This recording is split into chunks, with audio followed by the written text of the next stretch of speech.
Muchas gracias por venir. Pura gente importante para mí aquí. Un gusto, un gusto. Bueno, ya habrán podido ver un poco lo que hay afuera y los que llegaron después lo vamos a ver después. Para mí es importante esta instancia porque logramos estar en un lugar que habla de lo que yo hago finalmente, del oficio y en particular la carpintería. También es importante estar acá porque me recuerda mucho, la última vez que hice una presentación así fue para mi proyecto de título. Y también lo hicimos en un taller fábrica. No lo hice en el auditorio, en la sala para las conferencias, sino que también lo hice en un taller fábrica, así como estamos acá. Oficio, identidad y comunicación es el nombre de esta charla, de este evento. Partimos con 3 preguntas. ¿En qué año naciste? ¿Quién eres? ¿Qué quisieras?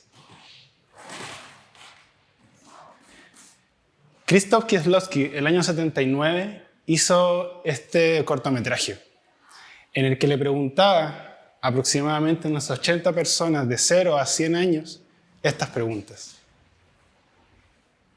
Les hacía estas preguntas esenciales de la vida. ¿Qué año naciste?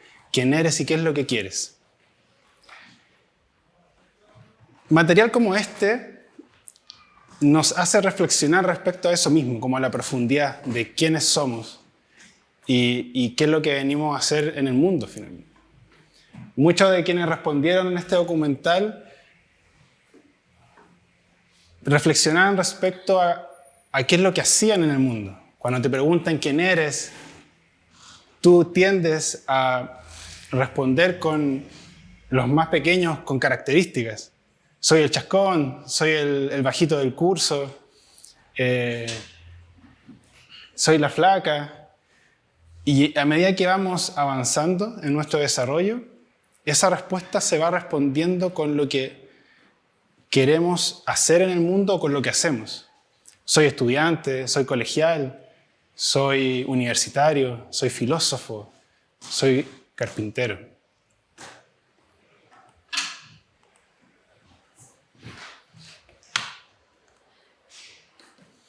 Inevitablemente llegamos al concepto de persona. Esa unidad mínima en la que podemos dividir una sociedad. ¿A qué se refiere el concepto de persona?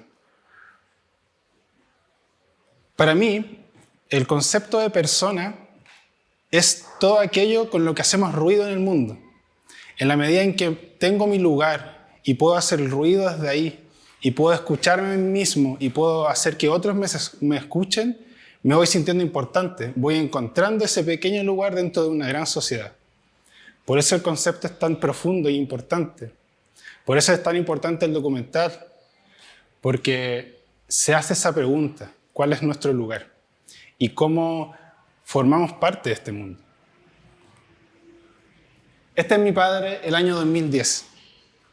El año 2010, mi padre, por razones médicas, no podía trabajar, estaba sujeto a una licencia médica y vivía en la casa de su hermana sin muchas responsabilidades y sin mucho más que hacer.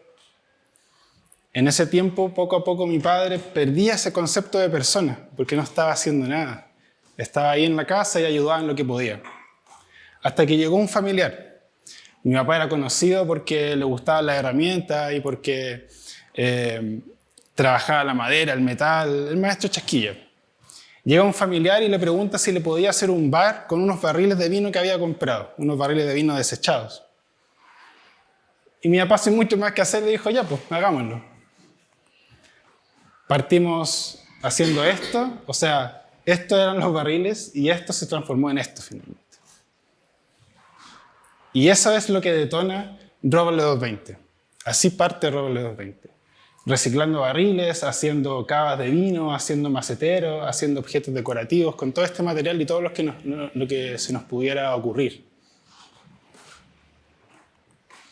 Este soy yo. Año 2015, Aníbal Parada, también cofundador de Roble 220, ayudando a mi padre en su quehacer. En este año, yo además estaba trabajando en Instore, una empresa de retail. Hacíamos arquitectura para Falabella, fundamentalmente.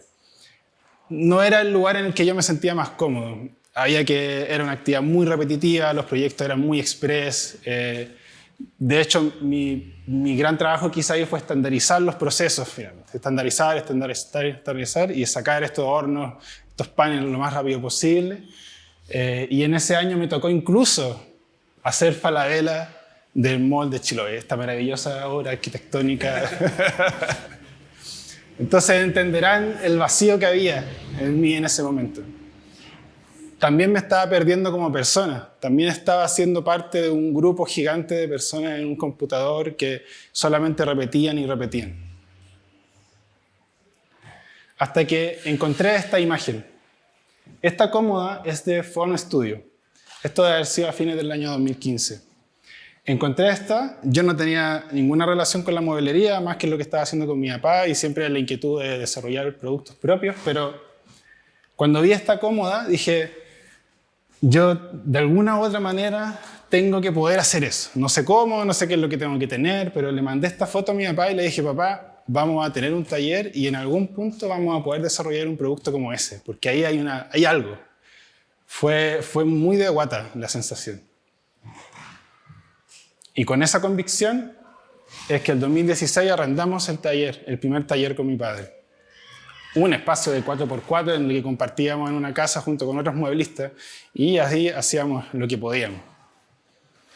Así nos pusimos a trabajar. Así parte Roble 220. Así 28 años antes parte Roble 220. Mi padre y yo. Así es como el oficio hizo que estas dos personas encontraran su lugar. Encontraran esa forma de manifestarse en el mundo. Y por eso el oficio es tan importante. Porque es una consecuencia del ser, es una herramienta para encontrarnos a nosotros mismos. Pueden haber muchas, pero me parece que el oficio es tan real, es tan material, que nos da todo eso que necesitamos, nos da esa herramienta para hacer ruido, para escucharnos y para que otros nos escuchen, porque se materializa lo que somos. Pero, ¿qué es el oficio? Cuando hablamos de oficio probablemente llegamos siempre a actividades definidas. Los oficios clásicos, la carpintería, la albañilería, la alfarería, la orfebrería. Pero para mí, el oficio no es una actividad. Es una forma en la que desarrollamos esa actividad. El oficio es hacer. El oficio es el hacer de una actividad específica. Pero no es cualquier hacer. No es cualquier quehacer. Es muy característico. El oficio es un quehacer amoroso, en el amplio espectro de la palabra amor. Porque el oficio lo desarrollamos por amor. Porque el oficio no se nos impone. El oficio lo descubrimos y lo desarrollamos. En el oficio, en esa actividad en particular, ponemos todo de nosotros y nos hacemos vulnerables ante la pieza que estamos trabajando. Y además, entregamos ese amor a otra persona que pudiese estar interesada en nuestro trabajo. Ya sea vendiendo o regalando, pero ese acto de entregar aquello que tú hiciste con amor, ese acto tan vulnerable, finalmente hace que el quehacer del oficio sea amoroso. El oficio es un quehacer consciente. Es un quehacer consciente porque está muy lejos de ser automatizado.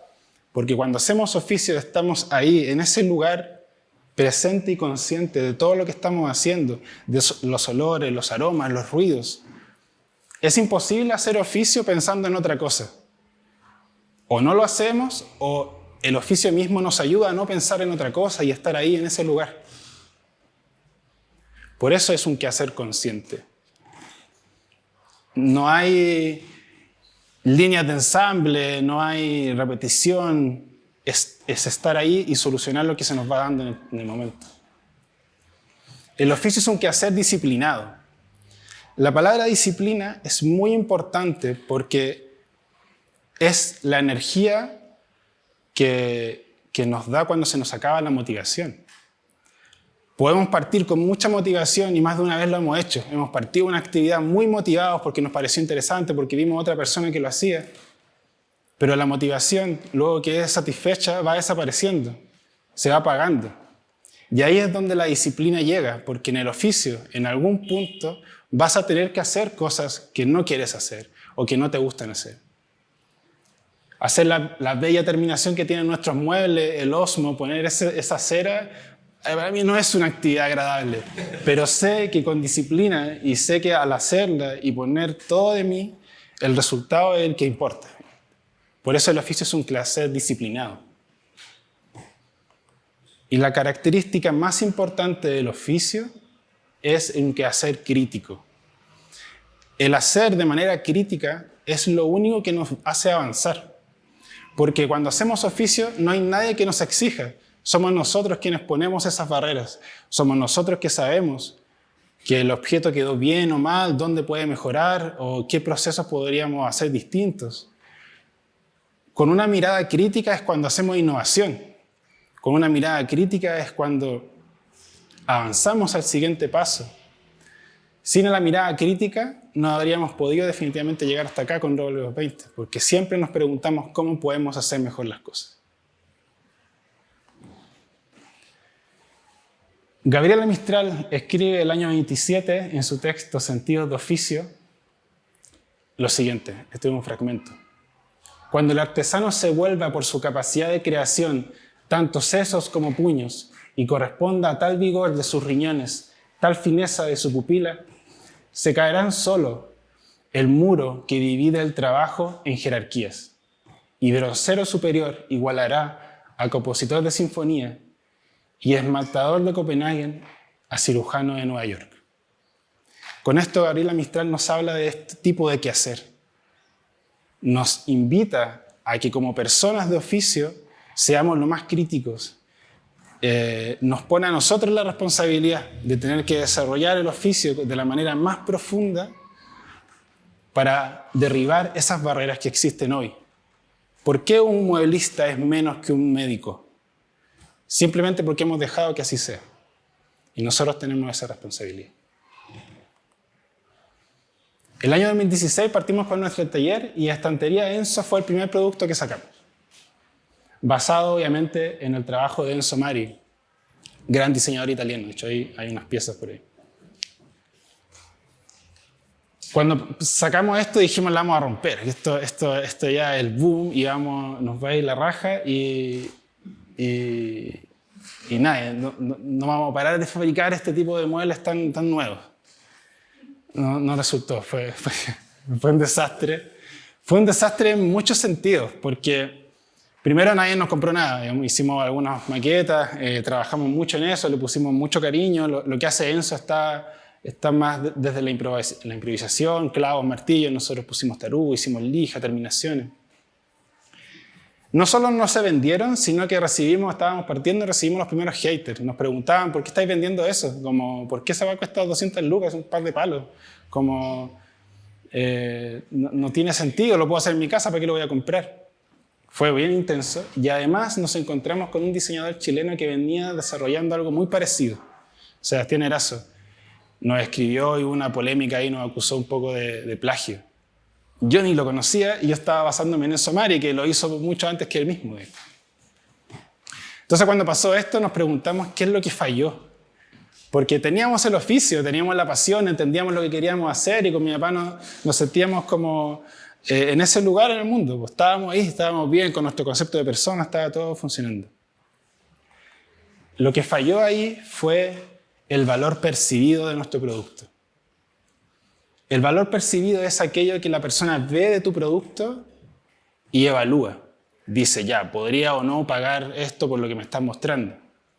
Efectivamente, la estantería Enzo, si bien tenía mucho trabajo, tenía mucho amor, tenía mucha dedicación, no lo expresaba, no lo comunicaba y la gente finalmente no lo entendía.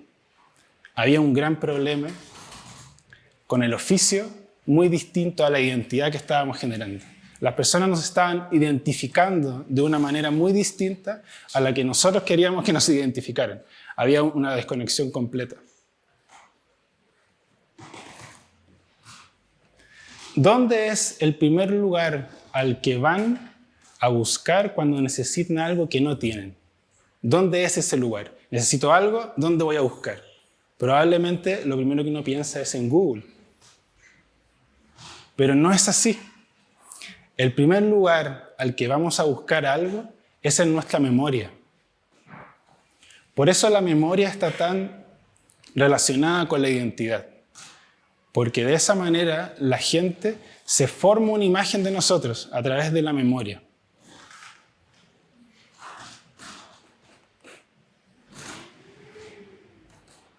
Identidad. Circunstancia de ser una persona o cosa en concreto y no otra, determinada por un conjunto de rasgos o características que la diferencian de otras. Ahí es donde fallamos.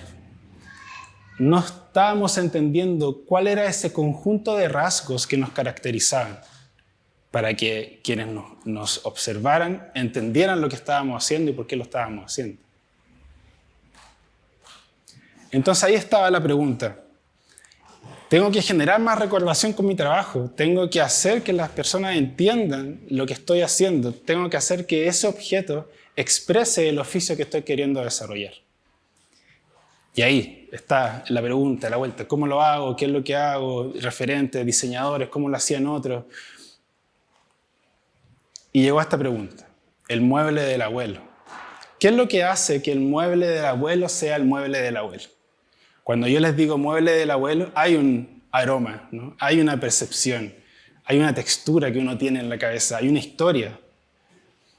¿Qué es lo que hace que el mueble, más allá del tiempo, obviamente, porque tienden a ser muebles antiguos, genere eso? ¿Existe alguna textura, algún aroma, algún sonido, algún acto que me pueda traer al presente ese mueble del abuelo? Ahí estaba la búsqueda, como ¿qué tiene ese mueble que nos genera esa identidad que la gente recuerda? La respuesta fue la puerta de rollo. Un elemento de la mueblería que nos iba a permitir generar todo eso. Porque la puerta de rollo tiene una textura, tiene un aroma, tiene un sonido al abrirse, al cerrarse, tiende a fallar incluso a veces, porque es un mueble, porque está hecho de madera. Y porque por lo general tienden a ser muebles antiguos. Ahí estaba el mueble del abuelo, en la puerta de rollo. Así hicimos nuestro primer mueble con puerta de rollo. Esto fue el año 2017 ya. Logramos convencer a un cliente de que podíamos hacerlo. El cliente no, pero nunca la he visto, o sea, yo la he visto en los muebles antiguos, pero ¿cómo? No, sí, nunca habíamos hecho ninguna. Pero dije, no, sí que lo podemos hacer, porque teníamos un mueble con puerta de rollo en nuestra casa. Y lo habíamos restaurado, hecho y deshecho un montón de veces con mi papá. Entonces, ¿cómo no íbamos a poder hacer una puerta si no es tan difícil? Vendimos ese mueble de 2 metros a 600.000 pesos y fue un desastre en realidad, porque lo hicimos 2 veces, la puerta no funcionaba. Fue un calvario para nosotros, perdimos plata en ese encargo, pero el cliente, o sea, si yo hubiese grabado los ojos de ese cliente cuando vio ese mueble, no lo podía creer. No puedo creer que yo te haya encargado un mueble y que este haya sido el resultado, digamos, como que no estaba en mi imaginación tener algo así, un producto de ese nivel, y la puerta era como que de verdad estaba así. Entonces yo dije, ya, esto no resultó, pero hay algo ahí, está funcionando, porque el cliente no lo esperaba y generó eso que queríamos, esa identidad del mueble del abuelo. Y así nos pusimos a hacer puertas de rollo. Hicimos veladores, hicimos veladores más grandes en pareja, hicimos puertas de rollo verticales, no solamente hacia el lado. Hicimos no muebles con puerta de rollo, hicimos muebles de puertas de rollo. Lo que queríamos era aprovechar al máximo este elemento. Cuando lanzamos este mueble nos fue muy bien porque se entendía perfecto que no había nada más en ese mueble que puerta de rollo, que era lo que queríamos que se entendiera. Si queríamos generar identidad, tenía que quedar 100% claro que eso era lo que queríamos hacer, para que nos recordaran. Pero hasta ese momento, hasta ese momento había algo que no estaba funcionando. Tendíamos a querer cobrar un poquito más caro y no podíamos vender. No llovían los clientes y por sobre todo yo hacía muchas cotizaciones porque había interés, porque resultaba un producto atractivo. Pero hacía cotizaciones, no te preocupes, hacía otra, no sé, es que no. Y yo, ya, hay que hacer mejores fotos, hay que hacer muebles más bacanes, hay que comunicar de otra forma, hay que más fotos, hay que estar en tienda, hay que buscar un lugar donde podamos estar.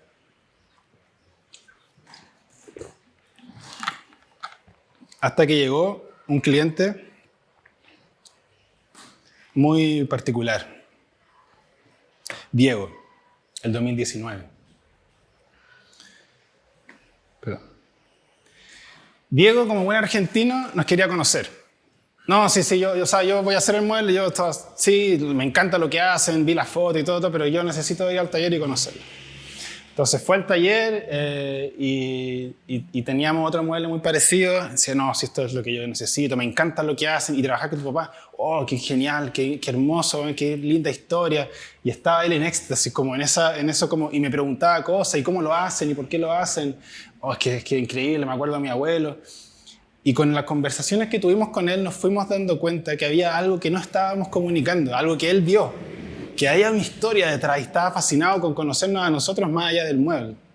Y cuando llegamos con el mueble a su casa me dijo, sácame una foto, porfa, porque necesito aparecer acá, y además lo diseñaron como yo quería, estaba en llamas esta persona. Muy feliz con el proceso, muy agradecido, de verdad, chiquillos, muchas gracias, yo no esperaba que llegara algo así. Y además lo sentía de él porque participó tanto del proceso, estuvo ahí tan aguja que finalmente se sentía parte de todo lo que del resultado final, tío. Y ahí entendimos lo importante que es la comunicación. Debemos buscar relaciones, no transacciones. Ya teníamos el oficio, habíamos encontrado un elemento que nos generaba identidad, pero no estábamos comunicando hacia afuera. Había mucho más que hacer ahí. Y este cliente nos hizo ver que Roll 20 no es solo oficio, sino que hay toda una historia detrás que se puede contar y que se puede explotar.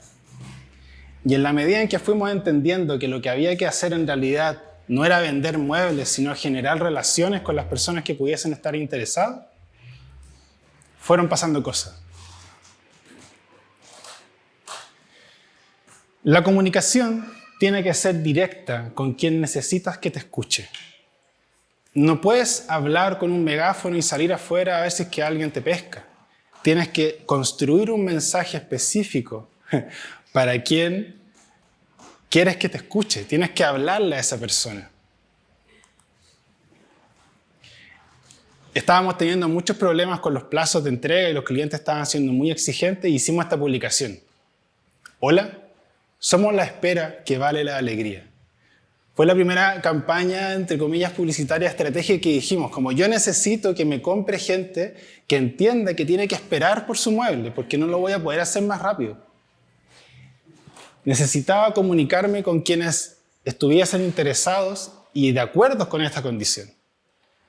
Entonces ahí estaba la estrategia. Debemos comunicarnos con quienes necesitamos que nos compren. Funcionó bastante, porque cada vez nos permiten más 3, 4 meses de entrega y los atrasos y todo, pero siempre la alegría vale la pena. La comunicación debe ser brutalmente honesta. No podemos andar con medias tintas. Tenemos que identificarnos con ideas, tenemos que ser precisos y concisos y realmente honestos cuando hablemos con nuestros clientes. No podemos pretender ser otra cosa, porque los clientes se dan cuenta. Se dan cuenta cuando no estamos siendo auténticos, se dan cuenta cuando intentamos comunicar algo, pero es que en realidad no, o se dan cuenta cuando tú cambias tu discurso porque llegó una persona mejor vestida. Se dan cuenta. Hay que ser brutalmente honestos con lo que somos, con lo que pensamos. Somos personas y estamos desarrollando oficio, entendemos quiénes somos y entendemos desde qué lugar lo estamos haciendo. Y eso hay que comunicarlo con toda la honestidad del mundo. Plena pandemia. Caché que estaban varios emprendedores haciendo esta campaña. Todo trabajo es esencial para quien vive de él. cuando se estaban cuestionando y se estaban restringiendo los permisos, porque solamente los trabajos esenciales eran los que podían estar funcionando. Pero para quien hace ese trabajo siempre es esencial. Para nosotros, las personas de oficio, era esencial trabajar. Pero igual tenía dudas, igual es un poco rudo, como que igual somos, los 20 tiene una visión, pero no es tan político, y como que ¿para qué nos estamos metiendo en estas cosas? Al final dije, filo, necesito comunicar esto porque lo siento y porque me sentía vulnerado con lo que estaba pasando.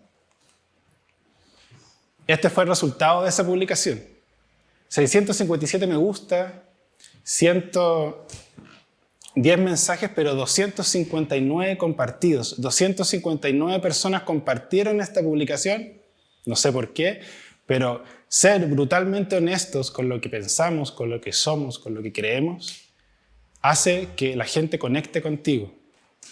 Hay 38 personas que guardaron esta publicación, no sé por qué, pero hay un mensaje ahí. Y eso te dice que cuando somos honestos con lo que somos, con lo que creemos, llegamos a las personas que necesitamos llegar. La comunicación debe ser ridículamente amable. No hay que escatimar en ser amables, porque solo en esa medida es que la persona se abre a ti. Creo que uno puede ser ridículamente amable, pero la persona nunca lo va a ver así. Hay que exagerarlo, porque así es como llegamos a las personas, así es como abrimos esos corazones y así es como la gente se dispone a ti para poder comunicarse. En esta publicación el texto dice: es un gusto siempre contar de esta forma con clientes que valoran el trabajo que hacemos en todas sus dimensiones. Primer elogio al cliente. Después, que tengan bella tarde, cuídense, coman más verduras, menos carne, tomen agüita, pónganse bloqueador y no se olviden, que vivimos en comunidad. Larga vida a la manufacturación. Estamos siendo siempre brutalmente amables. La clienta este es un comentario que hizo la clienta en una publicación de cumpleaños de los 20. Gracias a ustedes, Pablo y Aníbal, por insistir y perpetuar el hermoso y noble trabajo que realizan y permitirnos disfrutar y admirarlo. Que sea también un buen año para ustedes. Ese es el resultado de tener una comunicación brutalmente honesta, ridículamente amable y directa para quienes queremos comunicar. Cuando un cliente te manda un mensaje así, uno dice, ok, está funcionando.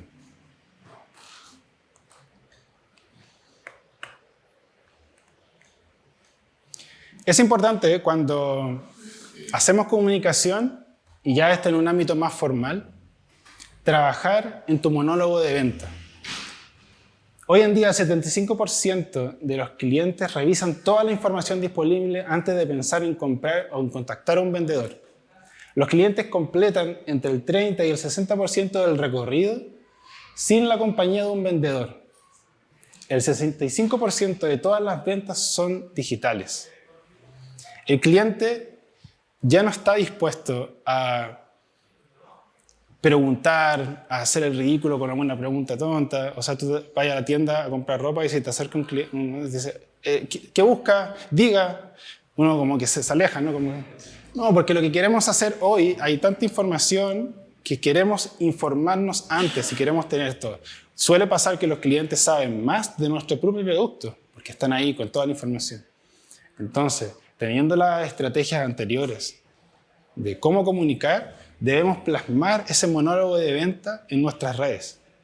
El cliente tiene que encontrar la información que necesita antes de contactarnos, para que cuando nos contacte ya tenga la decisión prácticamente tomada. Esta es una imagen de nuestra página web hoy. Todo comunica. No se ve muy bien la foto, pero esta es la forma en la que sacamos las fotos hoy. Está el mueble en el taller. Ya no usamos fondo blanco. Ahora el mueble está en un taller. Está con mi padre de fondo.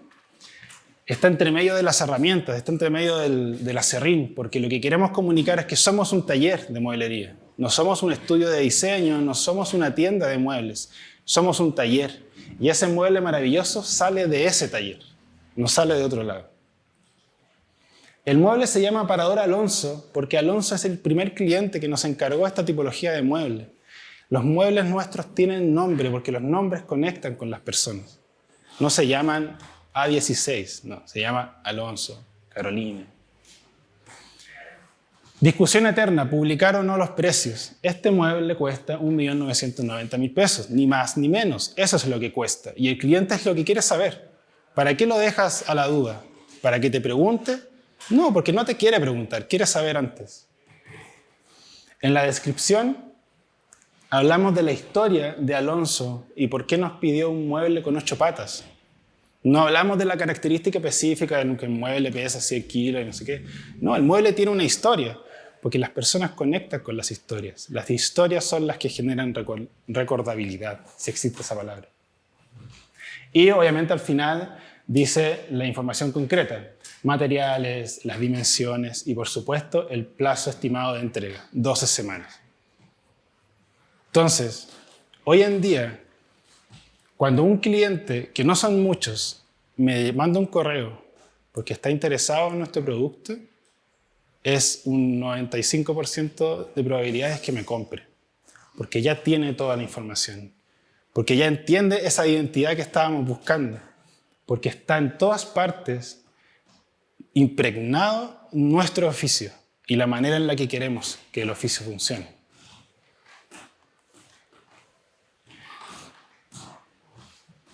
El oficio es aquella herramienta tan importante, y esa es mi lucha hoy, que nos define como personas, que nos ayuda a encontrarnos como personas y nos da un lugar digno en el mundo, en esta sociedad.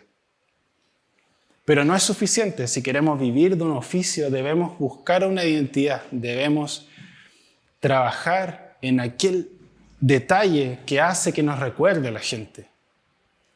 Y esa identidad no sirve tenerla clara aquí, sino que tenemos que entender que debemos comunicar esa identidad en todas las plataformas posibles, de todas las formas posibles. Son estos 3 conceptos los que más o menos nos han llevado hasta hoy, desde esa referencia que tuvimos el año 2015, a lo que somos hoy, Roble 220. Sin tener claro esos 3 conceptos, yo todavía no me siento cerca de esa foto, pero nos acercamos bastante. Muchas gracias por escuchar.